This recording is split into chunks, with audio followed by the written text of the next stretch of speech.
It looks like earnings came in at $2.65 a share, which is 30 cents above what the street had been expecting at $2.35 a share. Also looks like revenue number is, I think that we take the revenue on a managed basis, which is $29.85 billion. And that is above the $28.4 billion that the street had been expecting. Also seeing a couple of numbers. Non-interest revenue, $15.3 billion, Marty. Return on common equity, 16%. Return on tangible common equity, 19%. A lot of other lines in here. Consumer and community banking revenue, $13.75 billion. But, Marty, just a knee-jerk reaction. These numbers much better than people had been expecting. Yeah, what we're going to see now is the actual capital markets revenues are probably better. That was the one surprise that we thought we could have this quarter.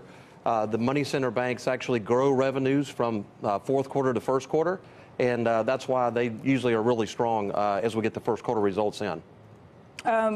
What should we be digging through in the numbers aside from that? What else do you want to see right now? So what we want to look at is credit first, because the fear of recession is still kind of being bandied around out there. So to the degree that your credit costs stay low and that provisioning stays relatively flat and that charge-offs stay relatively flat, we think we can dispel the fear of recession in the next couple of quarters because of the performance that we're going to see on the credit side. We don't have the full release yet, so we're just looking at flashes on this. I can tell you that the provision for credit losses is $1.5 billion. Also, the company's talking about the net share repurchases in the first quarter were $4.7 billion. So that's flat, which is what we'd expect for the credit costs.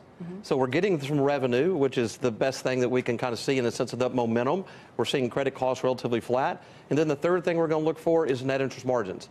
So as net interest margin this quarter can stay flat, given what we had, which is that last rate rise in December, that was really pushing deposit costs up. So this quarter is not the net interest margin quarter to perform well. If we can hold flat, that's a good performance that we'll see in some of these banks that will lead to some revenues later this year. So the non-banks did not really cause Jamie and the company much this quarter, huh?